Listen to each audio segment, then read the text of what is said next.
Ni ala ye min kɛ o de ka ɲi nɔ jɔnfɛ o bɛɛ lajɛlen dafɛn ye Gawusu Kalilu Berete Lalabi i da saya ye Isa Kabasidi be an da tɔmɔ ta ka an ka tasibilaw ta ka fara i ta kan y'a fɔ cogo min an ka jɛmukan kanubagaba fila olu ta ni o ye Lalabi ni bɛɛ lajɛlen b'a dɔn an bɛ dugawu don k'a ye ka fara Marème Pa Sampura kan ni o fana kun ye minisiri kɔrɔ ye nka CNTF ɲɛmaa kun don ninnu bɛɛ lajɛlen ne bɛ u ka kanuya dɔn ka ɲɛsin an ka jɛmukan in ma sɔgɔmada fɛ an b'a dɔn k'a fɔ ko an ka jɛmukan kanubaga ka ca Mali kɔnɔ ani Mali kɔ kan n'an bɔra min ka ko min kalama an b'o fɔ kanu mana fɛn o fɛn fa o ma jufa an kanubagaw baw tun ye ni maa fila ye u tanyana an bɛ ala deli a ka lahara sɔnsumaw ye a ka saya k'u ma lafiya ye jɔnfɛn bɛɛ bɛ ja da aw b'a ɲɛ an bɛ aw kɔ diɲɛ yɛrɛ o ye fo mɔgɔw ko o dɔn diɲɛ y'o ye n bɛ tasibila kɛ ka ɲɛsin ma ala ka ni an dalima cɛ ɲa sisan anw bɛ don décryptage kɔnɔna la an y'a fɔ ɲɛna k'a fɔ an ka sɔgɔmada in na décryptage o babu bɛ tali kɛ a bɛ wagati jan bɔ fɛn min kɔni ye gɛlɛya ye o dugu jɛlen don INTM ale ni lafasatɔn kulu wɛrɛ ni ɲɔgɔn cɛla la o la k'a ko kɛra cogo di Isa Kabasidi be ale bɛ ɲɛfɔli kɛ an ye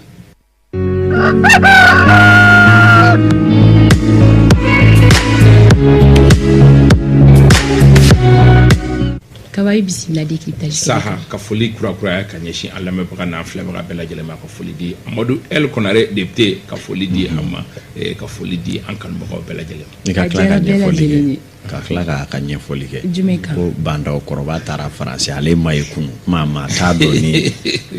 u kun taara ɲɔgɔn fɛ an bɛ Mali kungo de la siga fosi to o la a bɛ se ka ɲɛnabɔ cogoya min na kaba fɛn kɔni ye a ka di anw ye nin sanga kɔnɔna la i ka ɲɛfɔli kɛ lafasatɔn kulu min bɛ an fɛ yan nɔ Mali kɔnɔ danfara jumɛn bɛ ninnu ni ɲɔgɔn cɛla la lafasajɛkulu nasuguya bɛ taa fɔ 2 fɔ 3 ɲɔgɔnna la walima a bɛ se ka taa fɔ 4 ɲɔgɔnna la parce que n'i ye lafasajɛkulu ta ka jateminɛ i b'a ye ka fɔ an bɛ cakɛda dɔ la jamana ka cakɛda walima kɛnyɛrɛ cakɛda walasa k'an ka hakɛw ɲini an bɛ fara kan an bɛ jɛ ka lafasajɛkulu sigi n'an y'an ka lafasajɛkulu sigi a bɛ fɔ o ma ko comité local par exemple ni i bɛ renouveau la yan nɔ ni renouveau mɔgɔw farala ɲɔgɔn kan ka maa dɔ ta e ka kɛ an ka hakɛw ɲini n'a ye o la aw bɛ comité local sigi nka n'a ye comité local sigi aw ka comité local o bɛ affilié jumɛn na a bɛ fɔ olu ma ko centralu o central o ye 4 ye Mali la a central fɔlɔ a la belebele o ye Union nationale des travailleurs du Mali ye bɛɛ lajɛlen b'a fɔ ma ko INTM a filanan o ye Confédération malienne des travailleurs Confédération syndicale des travailleurs du Mali CSTM ni o maa ɲɛmaa ye Amadou Amion Gindo ye a sabanan o ye Confédération malienne des travailleurs o ye CMT o ɲɛmaa ye muso ye Kamate Kadiatou Touré ale dɔnnen tɛ ten kosɛbɛ a naaninan o ye Centrale syndicale démocratique des travailleurs du Mali CDTM i bɛ don ninnu dala kelen na aw ka comité local aw bɛ kɛ olu dala kelen membre ye donc ce qui fait que cakɛda fɛn fɛn bɛ Mali la o cakɛdaw bɛɛ bɛ comité dɔ la comité min bɛ affilié ni centrale ba ninnu dɔ la nka o kɛrɛfɛ lafasajɛkulu wɛrɛw bɛ yen nɔ minnu ye jɔ kelenna ye a bɛ fɔ olu ma ko autonome statut autonome bɛ olu bolo olu ni olu b'u ka lafasajɛkuluya sigi ka sɔrɔ u ma don ni centrale ba 4 in kɔnɔ o dɔ de ye Sam ni Silima ye dɔ wɛrɛw bɛ yen nɔ a bɛ b'a fɔ dɔgɔtɔrɔw fana ka lafasajɛkulu bɛ yen minnu fana tɛ nin kɔnɔ olu fana y'o damana ye avocaw fana ka lafasajɛkulu tɔw cogoya tɛ kelen parce que olu b'u ta wele ko bâtonnier o de bɛ olu kunkan kuma fɔ donc n'i ye lafasajɛkulu ta ka lajɛ a sigiyɔrɔmaw ka ca danfara ni fitinin b'u ni ɲɔgɔn cɛ mais a bɛɛ kun ye ko kelen pe de ye ka se ka cakɛlaw ka hakɛw ɲini ka di u ma donc a ka kan nin ka ɲɛfɔ parce que lafasajɛkulu kunkanba ka ca mais i bɛ taa sɔrɔ mɔgɔ kalannenw b'a dɔn mais anw ka filɛbagaw tɛ mɔgɔ kalannenw dɔrɔn ye ka sɔrɔ kɛ hali lafasajɛkulu hali katakatani bolilaw u bɛ se k'u ka lafasajɛkulu sigi ka se k'u ka hakɛw ɲini jamana fɛ taxi bolilaw bɛɛ c'est à dire que lafasajɛkulu sigi tɛ k'a fɔ k'an bɛ gouvernement baara la wala an tɛ gouvernement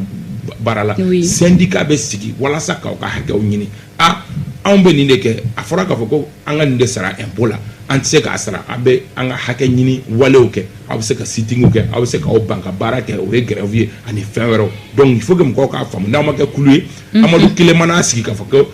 nin nisɔngoya bɛ ne kan baara tɛ ɲa n'aw kɛra kulu ye n'aw bɛɛ jɛra k'aw ban baara ma walima n'aw bɛɛ jɛra ka dusuma kasa dɔ yira impact bɛ k'a la hakɛ dɔ ɲini na impact bɛ k'a la nafa bɛ kɛ a la donc lafasajɛkulu sigikun ye o ye. ok kaba ni wagati laban kɔnɔna la an y'a ye k'a fɔ a gɛlɛyalen don INTM mɔgɔw ani lafasatɔnkulu tɔw ni ɲɔgɔn cɛla la k'a ko kɛra cogo di. ko in yɛrɛ daminɛna ko in tayɔrɔ de ka ca. jamanakuntigi Ibrahim Bokar Keita ye san 7 min kɛ o san 7 kɔnɔ INTM mɔgɔw ye kɛlɛ dɔw kɛ n'o ye lafasajɛkulu bɛɛ la belebele u ye kɛlɛ dɔw kɛ kɛlɛ minnu ni u ka hakɛ dɔw dira u ma olu y'a dɔn k'a fɔ ko u y'u ka hakɛw sɔrɔ Ibrahim Bokar Keita tile la u ye fɛn dɔ signé u ni gouvernement ni ɲɔgɔn cɛ min bɛ wele ko moratoire o kɔrɔ ye k'a fɔ ko an bɛ nin wagati damadɔni d'a ma an tɛ kɛlɛ kɛ nin kɔnɔ bilen ka sababu kɛ aw ye an ka hakɛ dɔw di an ma olu ye o sɔrɔ wagati min lafasajɛkulu 2 wɛrɛ bɛ yen nɔ minnu fana y'u ka hakɛ ɲini daminɛ o dɔ ye magistraw kiiri tigilamɔgɔw ka lafasajɛkulu 2 ye Sam ani Silima o de hukumu kɔnɔ olu yɛrɛ taara baara bila min ni a daminɛna kabi juillet kalo tile 25 fo ka taa bila novembre kalo tile fɔlɔ san 2018 kalo 5 hakɛ dɔw ɲinini na olu kɛrɛfɛ lɔkɔlimɛtiriw ka lafasajɛkulu fana olu fana ye a daminɛ kabi san 2018 ka san 2019 k'a la ka na se fo san 2020 olu fana bɛ kɛlɛ la u ka hakɛ dɔ nɔfɛ ni bɛɛ lajɛlen b'a dɔn article 39 magistraw olu bɛn kɛra u ka hakɛ ɲini u tun bɛ min nɔfɛ bɛn kɛra la dɔɔni u ye a bila nka kɛlɛ tun ma ban pewu ka sababu kɛ u tun ye laɲini dɔw kɛ olu tun ma se ka sabati nka u ye kɛlɛ bila ka sababu kɛ dalakanw tun dir'u ma ani garanti dɔw tun dir'u ma nka a nana dan jamanakuntigi Ibrahim Bokar Keita n'a ka régime bolo wagati min hakili b'a la Manasa Danjogo jamanaden fanba tun ko fo Manasa Danjogo ka bɔ cour constitutionnelle ɲɛmɔgɔya la ka sɔrɔ sariya tɛ jamanakuntigi Ibrahim Bokar Keita yamaruya a ka se ka Manasa ninnu ka baara bɔ o wagati jamanakuntigi Ibrahim Bokar Keita fana mago sera magistraw ma kunnafoniw y'a jira k'a fɔ ko walasa u ka se k'a dɛmɛ ka olu yɛrɛ fana jɛɲɔgɔn wɛrɛw di walasa cour constitutionnelle ka lakurakuraya olu fana y'u ka condition bɔ k'a da k'a fɔ ko n'i y'an kɛtɔ ye k'a kɛ f'i ka nin de kɛ o de kɛra nafolo kasabiba ye ka fara magistraw ka nafolo kan en son temps a kuma cayara a wagati mɔgɔw y'a kuma caya fo k'a dossier bɔ k'a bila bɔlɔlɔw sanfɛ u sɔrɔla ka mɔgɔ wɛrɛw di ka don Manasa ninnu nɔ la enseignants fana ni olu fana ta tibi tabara fo kana se régime bini ma CNSP mɔgɔw nale olu fana enseignants olu ka article 39 o yamaruya di ni fila sɔrɔlen sisan régime bine INTM min tun ye moratoire signé ale fana ye kɛlɛ lawuli ko kura ye kɛlɛ fɔlɔ kɛra an bɛɛ lajɛlen bɔra o kalama o kɛra tile 5 grève ye min kɔnɔ a ye jamana paralyser an y'a kuma fɔ yan nɔ à la dernière minute solution dɔ sɔrɔla la kɔsani na u nana a kelen daminɛ mais ka kɔn a ɲɛ depuis u taara préavis bila ŋunuŋunu ni mankan wulila ka sababu kɛ olu bɛ ni i bɛ baarabila kɛ i bɛ taa médiaw ni fɛnw sanfɛ ka se ka jamanadenw lafaamuya ani i ka militants ka sababu kɛ olu ka militants de ka ca ni bɛɛ ye u ka ciden kɛrɛnkɛrɛnnen dɔ bɛ Ousmane Traoré ale taara arajo dɔ sanfɛ arajo tile don an kɔrɔkɛ Kasim Traoré an b'a fɔ kɛnɛ in kan o barolasigi senfɛ olu y'u ka ɲɛfɔliw kɛ cakɛda dɔ bɛ yen ni magistraw ka tɔnden o ye n'a bɛ f'o ma ko OCLEI n'o o bɛ yuruguyurugu walew kɛlɛ k'a sɔrɔ Sam ni Silima ka tɔnden de y'o ye ninnu ka dossier kɔnɔ fɛn 2 b'a kɔnɔ a doléance ka ca nka fɛn 2 b'a kɔnɔ a fɔlɔ ye min ye ko OCLEI baara kɛcogo a ka champ d'action ko k'o falen ka sababu kɛ olu bolo maa caman bɛ yen nɔ minnu tɛ OCLEI tɛ minnu ka ko ta ba la ka sɔrɔ a kan ka ta ba la a filanan ye k'a fɔ ko maa o maa ni maa o maa ka diplôme ye hakɛ kelen ye ko o bɛɛ ka sara kelen sɔrɔ donc ni fila mɛtiriw fɛ sara kelen ko kuma in o y'olu ko ye magistraw fana fɛ OCLEI ko kuma in o y'olu ko ye INTM mɔgɔw fana ka kunnafoni la olu fana ko OCLEI ko kuma in ko fo k'o réviser donc o digira magistraw fana na pourquoi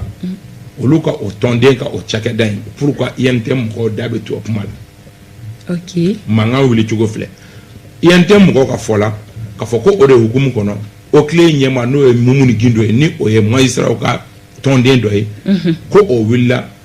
ko ka taa olu ka dossier di karamɔgɔba dɔ ma Mumuni Gindo olu ka fɔ la Mumuni Gindo ko n'i ye olu INTM mɔgɔ ye wuli ka jɔ la nin ko la ko ka occuler dossier bɔ yen ko parce que ko INTM bureau yɛrɛ ko mɔgɔ damadɔnin b'o la ko ni occuler ko k'a bɛ minɛli kɛ ko maa fɔlɔ minnu bɛ t'u da kogoba 4 ni ɲɔgɔn cɛ ko mɔgɔw bɛ INTM yɛrɛ bureau kɔnɔ olu kelen don ka jalaki bin Mumuni Gindo ma k'o taara o di karamɔgɔba dɔ ma a y'a jɛya o début a kungo karamɔgɔba mais a tilala k'a fɔ ko Aïdara yɛrɛ Ousmane Chérif Madana Aïdara y'a bani ko Mumuni Gindo taara ka taa olu ka dossier ta ka di o ma donc mankan wulila ni ɲɔgɔn cɛ alors que Mali dun ye min ye bi bɛɛ b'i ka corporation de défend donc mankan wulilen filɛ INTM ani Sam ni Silima ni ɲɔgɔn cɛ d'accord Sam ni Silima fana y'u ka conférence kɛ o don ka kuma di Mumuni Gindo n'o ye oclé ɲɛmɔgɔ ye o ya sisan a bɔra Aïdara ta fan na a y'a fɔ a dajɛ la k'a fɔ ko n'i y'a ye INTM mɔgɔw bɛ agissement fɛn fɛn la o kɔrɔ ye k'a fɔ k'u kɛ i b'a fɔ ko ntinani ko n'i y'a ye o bɛ boli ni fɛn o fɛn na ko ka grève fɛn fɛn kɛ o grève in kunba tɛ dɔwɛrɛ ye oclé ko in kɔ ko ka sababu kɛ ko o ka mɔgɔ dɔw bɛ k'olu épinglé don a y'o fɔ a u jɛlen don d'accord donc o kɛlen min kɛ INTM mɔgɔw fana ni bɔra ni d'abord ale bɛ sara min ta ani a ka chauffeur bɛ prime min ta k'o bɛ bɛn fo $1,80,000 ani buruburu ma donc kumaw yɛlɛyɛlɛna ɲɔgɔn kan ɲɔgɔn jaabi bɛ yen u ni lɔgɔlimɛtiriw ni ɲɔgɔn cɛ olu ta ye lɔgɔlimɛtiriw kɔni fana ni a ma Sam ni Silima ta ɲɔgɔn bɔ nka ɲɛ gɛrɛni bɔlen don ni lɔgɔlimɛtiriw fana ni ɲɔgɔn cɛ parce que n'i ko mɔgɔ minnu ka diplôme ye kelen olu ka sara ka kelen k'a sɔrɔ lɔgɔlimɛtiriw de ye makamani dɔ sɔrɔ kɔsannin na min ye u fana ni disi bɔn bɛ dɔɔnin donc lɔgɔlimɛtiriw fana b'a ye i b'a fɔ k'a fɔ ko olu kɔrɔmatigɛlikan de ye donc nin de ye gɛlɛya ninnu yɛrɛ dugu jɛ INTM ani nin lafasajɛkulu ninnu ɲɔgɔn cɛ. ok Amadou. waati sɛbɛkɔrɔ sera n'a ɲininkali kan an bɛ min fɔ u ka fɛɛrɛ bɛɛ kɛ parce que ko dɔw bɛ a ka gɛlɛn prime ko mankan minnu bɛ yen ko ka maaw ka prime kɛ kelen dɔw ka prime ye 500,000 n'i ye prime ko ka bɛɛ ka kow dama kɛ lakɔli karamɔgɔ min bɛ yen ni y'o sara ye fitinin n'i fɔra ko bɛɛ ka prime ka dama kɛ maa min sigila a ka bureau kɔnɔ o ka prime ye 500,000 Mali ekɔli karamɔgɔ ye maa 10,000 ni kɔ ye n'i ye o prime 500,000 di mɛtiriw ma yɔrɔ ko a mankan na baw donc n'u m'u hakili sigi prime ko in fɛ a laban u bɛna an bila gɛlɛya wɛrɛ kɔnɔ jamana yɛrɛ tɛna se k'a yɛrɛ bɔ min kɔnɔ fiyewu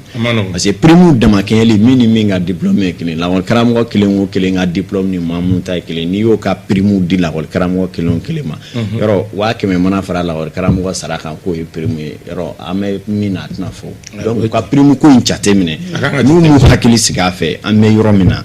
jamana bɛ taa yɛrɛ sɔrɔ dingɛ kɔnɔ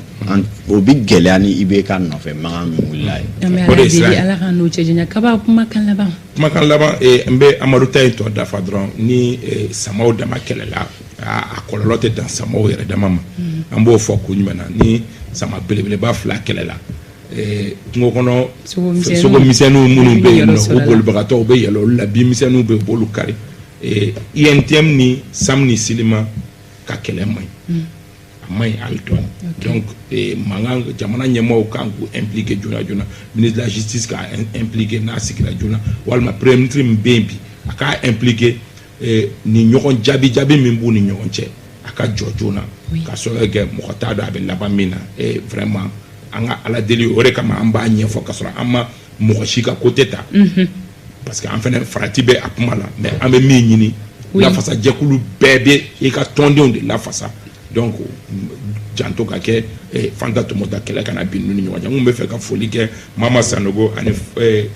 Fa Sanogo ni olu bɛ Worokuru la Lixiboté excellence Mawdo Araida la Bokar Sidibe réalisateur Bokar an bɛ a fo Zakaria Kone yan fo Bagadaji an bɛ a fo ka walima dɔn Mama Sidibe an yɛrɛ ka musokɔrɔba dɔ ni a sigiyɔrɔ bɛnnen bɛ Amdalayi Kalapo ka misiri yan fan fɛ Amadou Kuyate Aba an bɛ a fo ka Awe Touré Dugara ka a fo ka fo de kɔnɛ fo Fanta Tomota kanubaga kelen na bɛɛ lajɛlen fo an tɛ ɲinɛ Samba Modi Kaluga kɔ fo y'an fo Congo Brazzaville a n'a furumuso 2 an ka foli bɛ u ye an bɛ Kani fɛnɛ fo ale fɛnɛ bɛ Brazza kanubagaw an sigira kunnafoni min ye bi araba mais kalo tile 19 k'a di aw ma o bɛ tali kɛ na oui araveki bɛ daminɛ kura ye bi Kati mara bɛɛ kɔnɔ Kati préfet ko ka Kati ka bɛɛ ladɔnniya maa minnu bɛ yen n'olu ye denmisɛnnin san 15 ni récépissé bolo photo ma ta ka se minnu yɛrɛ ma kɛ mun kalo kelen m'u bolo u ka se ka jija nin fɛ nin ye wulikajɔba ye parce que RAVEC ko kuma a ka ca kosɛbɛ a ma nɔgɔn dɛ o ye kibaruya duman fɛnɛ ye an bɛ wuli sisan nɛgɛ kaɲɛ 9 Adel Samake ale bɛna dugu kunkanko kɛnɛ sigi an bɛ kanbɛ boloda ɲɔgɔn ye sini sɔgɔma à 7h15 an bɛ ɲɔgɔn sɔrɔ yan nɔ Renouveau Matin wɛrɛ kɛnɛ kan yanni o cɛ Ala ka hɛrɛ k'an bɛɛ